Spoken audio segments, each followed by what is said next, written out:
ஆராதித்து வழங்கி உமக்கு நன்றியிருந்து சோதரம் செலுத்துகின்றோம்.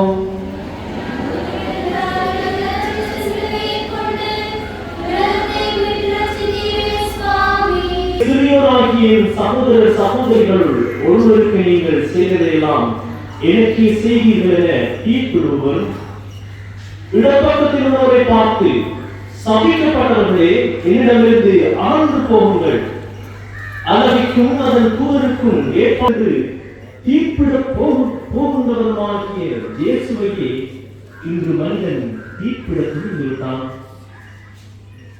நாம் ஜாரை விடுதலை செய்ய வேண்டும் என விரும்புகிறீர்கள்.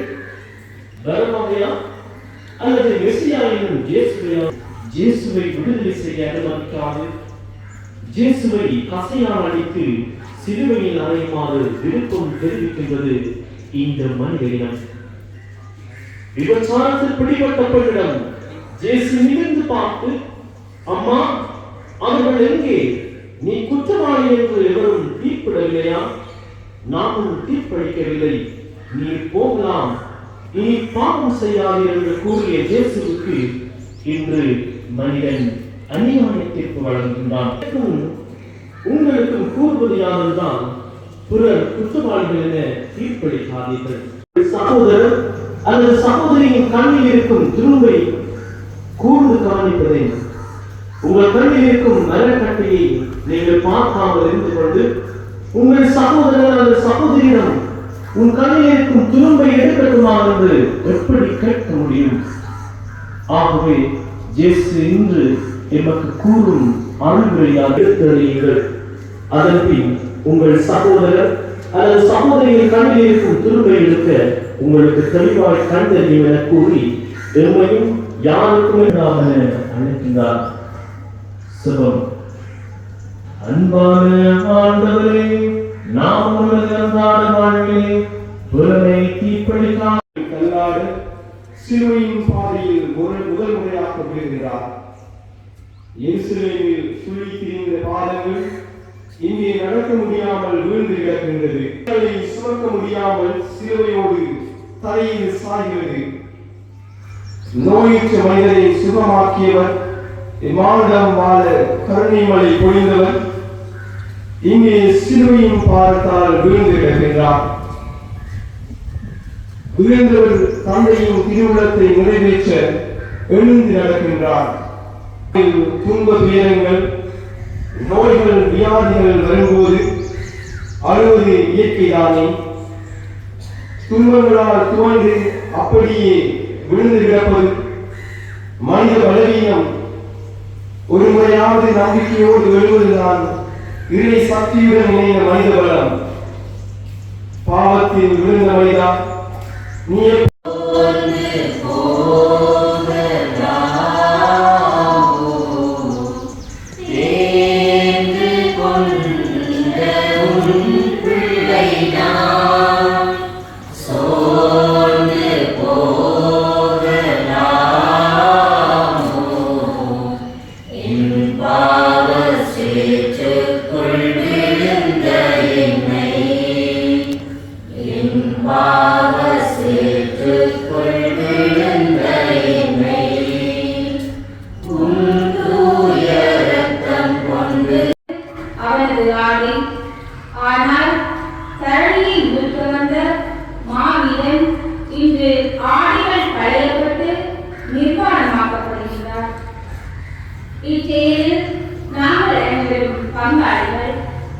ஒட்டுமொத்த மனித பாவங்களை ஏற்றது குற்றமா? உலகத்தை முழுக்க வந்தது குற்றமா? அதற்காக ஆடுகளின் ஆடைகள் களையப்படுகிறது. பிரியமானவர்களே, இன்றும் சந்தர்ப்பங்களில் தெரிந்தும் தெரியாமலும் ஆடைகளை களைந்து அவமானத்திற்கு உட்படுத்துகிறோம். சொல்லி புரணி பேசி குற்றமற்றவர்களை குற்றவாளியாக மாற்றும் போது அவர்களது ஆடைகளை களைந்து அவமானப்படுத்துகின்றோம். செய்யாத பிள்ளைகளுக்கு தீர்ப்பு வழங்கி அவமானப்படுத்துகின்றோம். பல மாபெரும் குற்றங்கள் பிரிந்த வலிமையான குற்றவாளிகளின் கையில் அறையப்பட்டு இலகுவாக ஏறிய ஆணைகள் பலமற்று போகின்றது. அவை இனி ஒருபோதும் வெறும் ஆணைகள் அல்ல, மாறாக அவை இனி இறைவன் இயேசு கைகளில் ஏந்திய செங்கோலாக மாறிவிட்டன. தூய யோவான் கூறுவது போல சிலுவை இயேசுவின் பாடுகள் உறப்பின் மூலம் இயேசு அரசரின் சிம்மாசனமாகவும் அவருக்கு சூடப்பட்ட முள்முடி இயேசு அரசரின் மணிமுடியாகவும் மாறியுள்ளது. அவ்வாறெனில் அவர் கையில் ஏந்திய ஆணைகள் செங்கோல் அல்லவா?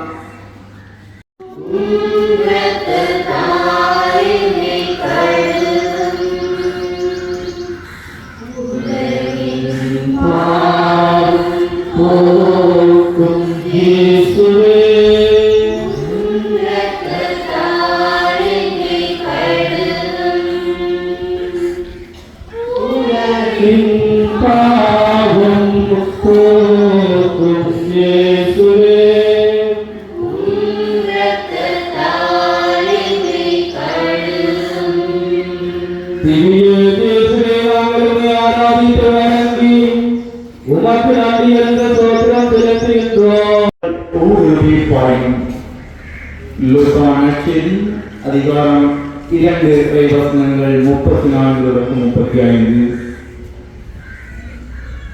அன்னையின் மடியில் அமுதம், தாயின் மடியில் மகிழ்ந்து தவழ்ந்த இறைமகன் இயேசு உயிரற்ற உடலாக வளர்த்தப்படுகின்றார். ஆன்மாவையும் ஒரு வாழ் ஊடுருவும் என்று அந்த சிமியோன் சொன்னதை வேதனையோடு நினைத்து பார்க்கின்றாள். தியாகத்தின் செம்மல் தாய், ஊட்டி விடுபவள் தாய், உருவாக்கி வளர்ப்பவள் தாய், நல்லவையெல்லாம் தருபவள் தாய், அள்ளி அணைப்பதும் அருகிருந்து தட்டி கொடுப்பவளும் தாய். இவ்வாறாக தனக்காக வாழாமல் தன் ஒரே மகனுக்காக இறைவனின் சித்தத்திற்கு அமைய மீட்பு திட்டத்தில் என்றும் அர்ப்பணித்தவள் அன்னை மரியாள். எனது சிந்தனை, சொல், செயல் மற்றவருக்கு வாழ்வை கொடுக்க வரம் தாரும். ஆமென். எங்கள் பேரில் தயவாயிரும் சுவாமி, எங்கள் பேரில் தயவாயிரும்.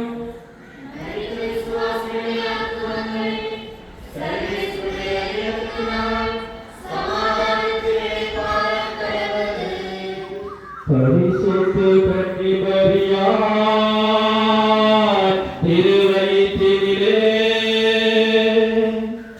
எங்களுக்காக மனிதவதாரம் பண்ணின எங்கள் தெய்வமே இயேசுவே,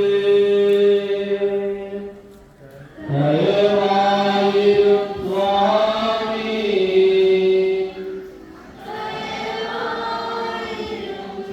தாழ்ச்சியை கற்பிக்க சீடர் பாதங்களே எங்களுக்காக கழுவி பணிந்து எங்கள் தெய்வமே இயேசுவே.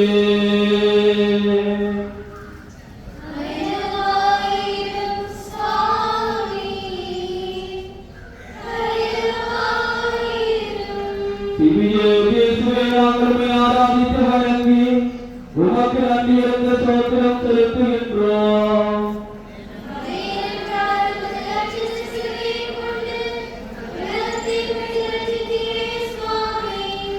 நம் ஆண்டவர் இயேசுவற்ற இந்த திருச்சாலைகளை குறித்து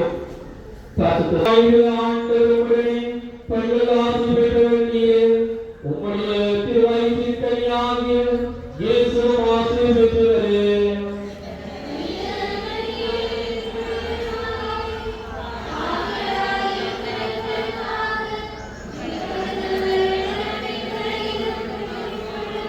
தந்தைக்கும் மகனுக்கும் தூய ஆவியானவருக்கு மாட்சிமை உண்டாவதாக.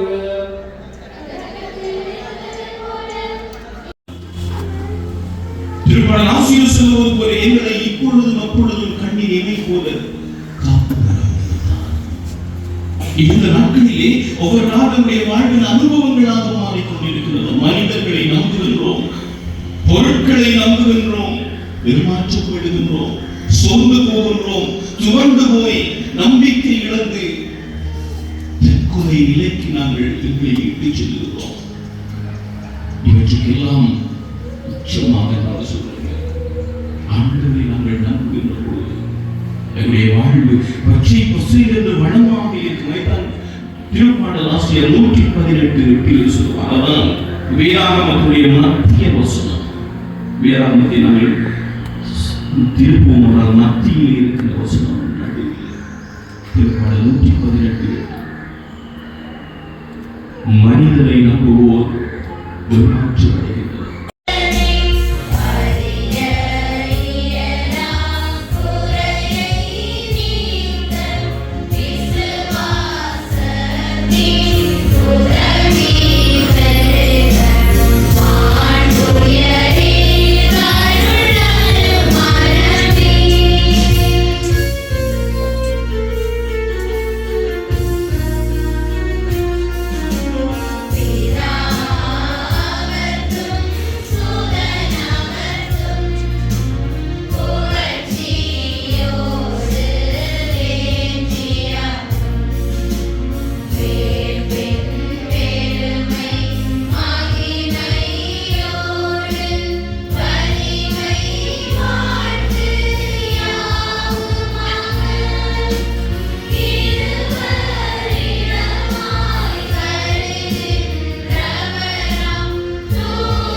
இறைவா, இந்த வியப்புக்குரியவருடைய ஆழத்திலே உன்னுடைய பாடுகளின் நினைவை எங்களுக்கு விட்டுச் சென்று திருவுடல் தீரத்தமாகியவற்றின் தூய மறைவுகளை வணங்கும் நாங்கள் உமது மீட்பின் பயனை இடைவிடாமல் துய்த்துணர்ந்து மகிழ அருள் புரிவீராக. தந்தையாகிய இறைவனோடு தூயாவியாரின் ஒன்றைப்பில் இறைவனாய் என்றும் வாழ்ந்து ஆட்சி செய்கின்ற உம்மை மன்றாடுகின்றோம்.